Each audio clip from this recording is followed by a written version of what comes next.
कितने लोग महाभारत देख चुके हैं और कितने लोग आज की महाभारत देख रहे हैं?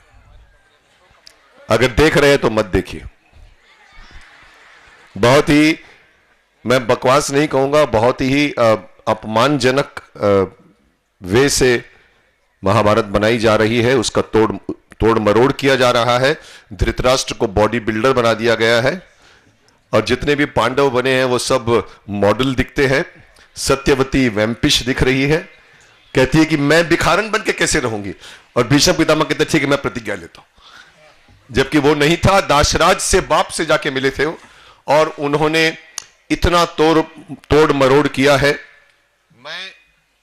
मुझे ये नहीं कहना है कि महाभारत फिर से बन सकती है कि नहीं बन सकती है, क्योंकि मैं खुद फिर से भीष्म पितामह का रोल नहीं कर सकता। कल मुझे एक फोन आया था हरिद्वार से कि गंगा मैया की हमको सीरियल सहारा 1 में पास हो गई है। तो मैंने कहा यस सर, हम चाहते हैं आप वो रोल करें फिर से।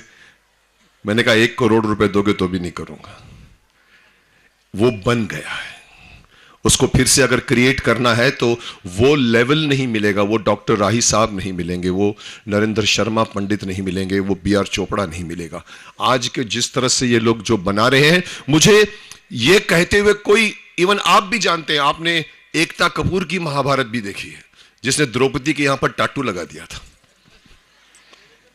मैंने ऑब्जेक्शन लिया था, कहते हैं हम मॉडर्न लोगों के लिए महाभारत बना रहे हैं। मैंने कहा संस्कृति कभी मॉडर्न नहीं हो सकती पुत्र। जिस दिन संस्कृति को मॉडर्न करोगे वो खत्म हो जाएगी। और वो सीरियल ही नहीं खत्म हुई, वो चैनल 9X भी खत्म हो गया उस सीरियल की वजह से, जिसमें 6 पैक वाले पांडव हैं। और मैंने कहा 6 पैक से योद्धा नहीं बनते, योद्धा कपड़े पहन के भी बनते हैं।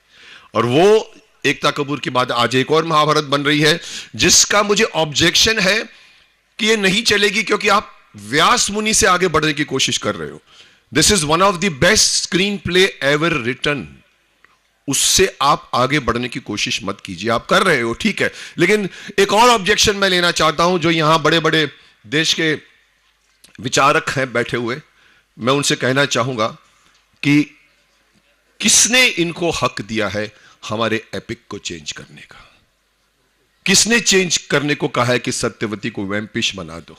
गांधारी गांधारी नहीं लगती, जो बातें कर रही है कुंती कुंती नहीं लगती। किसने आपको यह हक दिया है कि आप हमारे देश के एपिक से छेड़छाड़ करें? माफ करना, किसी और धर्म और किसी और संप्रदाय में आप करके देखो, तलवारें तलवारें निकल आएंगी ऐसे ऐसे। यही फिर से हमारे हिंदू धर्म के ऊपर मैं कटाक्ष कर रहा हूं। हम बहुत सहिष्णु हैं, सहनशील हैं, और इसमें अपनी ग्रेटनेस मानते हैं, पर यह ग्रेटनेस नहीं है, कमजोरी है। और कोई ऑब्जेक्शन नहीं ले रहा है कि आप महाभारत को महाभारत की तरह दिखाइए। एनीवे, आपको डायलॉग सुनने हैं। मैं दोपहर को भी हूं और स्वामी जी मुझे छोड़ने वाले नहीं है दोपहर को भी, तो मैं आपको डायलॉग सुनाता हूं। धृतराष्ट्र धृतराष्ट्र धृतराष्ट्र, क्या तुमने यह निर्णय ले लिया है कि तुम हस्तिनापुर का विनाश किए बिना नहीं रहोगे? अरे पुत्र, जिस सिंहासन पर बैठे हो उसके नीचे तो आग न लगाओ। यह सिंहासन जल जाएगा यह सिंहासन। पर मुझसे भूल क्या हुई है ताजश्री? भूल, यदि तुम यह नहीं जानते कि तुमसे क्या भूल हुई है तो तुम राजा बनने के योग्य नहीं हो। वो एक व्यक्ति जो तुम्हारे सामने सर उठाकर सच बोल सकता था, तुमने उसे भी निकाल दिया। अरे मूर्ख, सत्य चाहे कितना ही कड़वा क्यों ना हो, सत्य फिर भी सत्य होता है। सत्य को सुनने, सीखने और स्वीकार करने का साहस कर। भेज किसी को, और विदुर को बुला भेज। यदि वो नहीं आया तो हस्तिनापुर में फिर कभी सूर्य उदय नहीं होगा। ये राजभवन तुम्हारे समेत अंधकार के गर्त में डूब जाएगा। हस्तिनापुर भी डूब जाएगा, प्राणसला भी। भीष्म प्रतिज्ञा कर करके मेरी शादी नहीं हो पाई है पुत्र। हर स्टेट में मुझे लोग भीष्म प्रतिज्ञा करवाते हैं। ये अभी करवानी है या दोपहर को करवानी है? अभी चाहिए। मैं यही बताने जा रहा था कि भीष्म प्रतिज्ञा को क्या इन्होंने पेश किया है और क्या हमने किया था। दाशराज के पास में जाके देवव्रत जाके पूछता है कि क्या प्रॉब्लम है, और दाशराज कहता है कि मेरी बेटी का क्या होगा? तुम तो युवराज हो, तुम राज के गद्दी पर बैठोगे, मेरे पुत्र जो होंगे, मेरी बेटी के पुत्र का क्या होगा? और तब जाकर देवव्रत प्रतिज्ञा लेता है, जिससे उसका नाम भीष्म पड़ जाता है। और आज की महाभारत में बाप है ही नहीं। यह आज की परंपरा नहीं है कि सीधा जाके लड़की से बात करना, वो भी किसी मैदान जंगल में जाके पूछता है क्या प्रॉब्लम है आपको, बोलती मैं कैसे रह सकती हूं, मैं कोई भिखारन बन के रहूंगी अपने इस राज में, मेरे बेटे को क्या होगा? और फिर जाके वो बोलता है ठीक है ऐसा है, तो वो प्रतिज्ञा लेता है, वहीं खड़े खड़े प्रतिज्ञा लेता है, विच इज रॉन्ग। तो दाशराज ने जब यह प्रश्न उठाया कि मेरी बेटी के पुत्रों का क्या होगा देवव्रत, तो देवव्रत कहते हैं आपकी आशंका आधारहीन नहीं, इसलिए मैं इस अजगर का मुंह भी कील देता हूं। हां, यह सच है कि मुझे अपने वंशज की ओर से वचन देने का कोई अधिकार नहीं, परंतु मैं वंशहीन तो रह सकता हूं दाशराज, इसलिए मैं गंगा पुत्र देवव्रत चारों दिशाओं, धरती और आकाश को साक्षी मानकर आज प्रतिज्ञा करता हूं, आजीवन ब्रह्मचारी रहूंगा, जीवन भर विवाह नहीं करूंगा, वंशहीन ही जीऊंगा और वंशहीन ही मरूंगा। यह मेरी अखंड प्रतिज्ञा है। देवताओं ने ऊपर से फूल गिराते हैं देवता, और उस प्रतिज्ञा के कारण देवव्रत का नाम, ऊपर से आवाज आती है भीषण भीषण भीषण, और इसका मतलब होता है भीष्म भीष्म भीष्म। और उस दिन के बाद देवव्रत का नाम भीष्म पड़ जाता है, और उसकी काली दाढ़ी से धीरे धीरे व्हाइट दाढ़ी हो जाती है। लोग मुझसे पूछते हैं आपकी उम्र क्या है, मैं कहता हूं मेरी उम्र 160 साल है पुत्र। मेरे बारे में यह मशहूर था कि मुकेश खन्ना जहां भी जाता है उनको आयुष्मान भव कहने की बहुत आदत है। जहां भी जाते हैं आयुष्मान भव, कोई राइट से टच करता है बोलता है आयुष्मान भव, कोई लेफ्ट से टच करता है बोलता है आयुष्मान भव। उनके घर वाले इनके आयुष्मान भव कहने की आदत से बहुत परेशान हो जाए। एक बार मुकेश के घर पे एक मुसलमान दोस्त आता है, मुकेश दरवाजा खोलता है और उनको बोलता है आयुष्मान, अंदर आके लिख बिठा देते हैं। जब अंदर आके बैठ जाते हैं, गप्पे शप्पे होती है, चाय शाय होती है, और फिर वो दोस्त चला जाता है, तो मुकेश भाई के परिवार वाले मुकेश खन्ना पे चढ़ जाते हैं। आपको तो मालूम ही नहीं पड़ता, जिसको भी देखो आयुष्मान भव आयुष्मान भव आयुष्मान भव कहते। मुकेश बोलता भाई मैंने उसको आयुष्मान भव नहीं कहा। बोला छोड़िए, आपको तो मालूम भी नहीं पड़ता, आपको तो नींद से उठाते हैं हम लोग चाय के लिए, तो बोलते आयुष्मान भव। अरे वो मुस्लिम है, उसको क्या मालूम आयुष्मान भव क्या होता है। मुकेश ने कहा भैया मैंने उसे आयुष्मान भव नहीं कहा भाई, मैंने उसे कहा आओ उस्मान भाई आओ। अब ये मेरे साथ जुड़ा हुआ है, मैं स्वामी जी को भी कह देता हूं, मेरे सामने जो आता है मेरा हाथ उठ जाता है। इवन राष्ट्रपति अब्दुल कलाम जी को भी मैंने कहा था मैं आपको भी कह सकता, बोला हाँ, मैंने कहा आयुष्मान भव।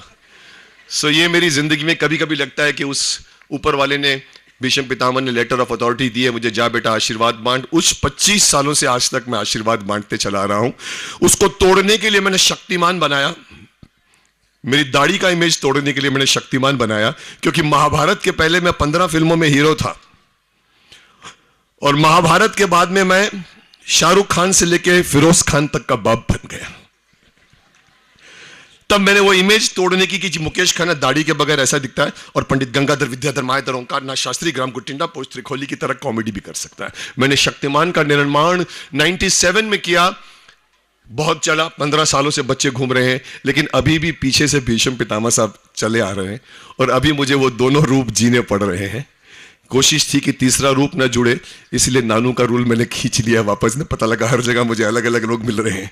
Thank you very much. बाकी मैं लंच के बाद सुनाऊं? सौगंध कितने लोगों ने देखी थी?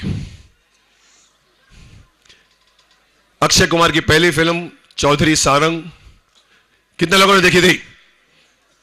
गंगा, चौधरी सारंग का सर कट सकता है, सूली पर चढ़ सकता है, बारूद में फट सकता है, मगर झुक नहीं सकता। अगली बार आना तो अपने बेटे को साथ लेकर आना, ताकि 20 साल पहले मैंने जो प्रतिज्ञा ली है उसे मैं पूरी कर सकूं। Thank you very very much. Thanks. Arjun, Swami ji का आदेश है अर्जुन वाला एक डायलॉग सुना दो। अर्जुन, ओके। चीर हरण, पंखुड़ी का डायलॉग नहीं होता भैया। पंखुड़ी सीरियल में माफ करना सिर्फ बिंदियां होती है, झुमके होते हैं, साड़ियां होती हैं और कुछ नहीं होता इन तरह की सीरियल। मेरे आसपास मेरी लड़की बनी है, मेरी बहू बनी है, मैं देखता रहता हूं, साड़ियां ढूंढते रहते हैं, ये कलर नहीं वो कलर चाहिए, ये नहीं ये चाहिए वो चाहिए। मैं बोलता तुम लोग क्या करते हो ये? पर मेरे को हैरानी तब होती है जब मेरी सिस्टर दिल्ली में कहती है तेरी लड़की जो अवंतिका बनी है वो साड़ियां बहुत अच्छी पहनती है। तो आप लोग वो देखते हो और मैं वो नहीं कर सकता। 4 साल तक मैं घर घर नहीं खेल सकता, इसलिए पंखुड़ी उड़ गई। चीर हरण के बाद अर्जुन, द्रौपदी चीर हरण के बाद जो महाभारत का टर्निंग पॉइंट था, जिसकी वजह से कुरुक्षेत्र के मैदान में जाना पड़ा था, जहां लोगों की भावनाओं को हर्ट हुआ। आज भी मुझसे लोग पूछते हैं कि आपने क्यों नहीं चीर हरण रोका। मैंने कहा देखिए, भीष्म पितामह अगर चाहते तो 4 लाफे मारते, धृतराष्ट्र को बोलते हट, शकुनी को बोलते हट सकता था, लेकिन फिर वो नहीं, क्योंकि उनका धर्म था, उनका एक तप था। उन्होंने अपने पिता को यह वचन दिया था कि इस राजगद्दी पर जो भी बैठेगा उसमें मैं पिताश्री की छवि देखूंगा। इसलिए वो हमेशा यही बोलते हैं रोक दीजिए पुत्र, रोक दीजिए, लेकिन आदेश नहीं देते। तो जब चीर हरण होता है तो अर्जुन आता है नेक्स्ट डे उनके पास, और अर्जुन उनसे बात कहता है कि इस अपमान का विष हम लोग क्या चुपचाप पी जाएं पितामह, बताओ चुपचाप पी जाएं। तो पितामह कहते मैं कौन होता हूं पुत्र इस विषय में बोलने वाला, क्योंकि इस विषय में स्वयं अपने आप निर्णय लेना पड़ता है। क्या दुर्योधन ने द्रौपदी को दांव पे लगाया था? यदि युधिष्ठिर ने द्रौपदी को दांव पे लगाया तो दुशासन, कर्ण और शकुनी ने तुमसे यह कहा था कि तुम उसका विरोध न करो, और यदि नहीं तो इस अपमान का उत्तरदायित्व तुम सबों पर है पुत्र, तुम सबों पर है। तो क्या हम अपने भ्राता का विरोध कर सकते थे? तो क्या तुम अपने भ्राता युधिष्ठिर की आज्ञा लेकर मुझे युद्ध की धमकी देने आए हो पुत्र? अरे पुत्र, घायल तो मैं हुआ हूं,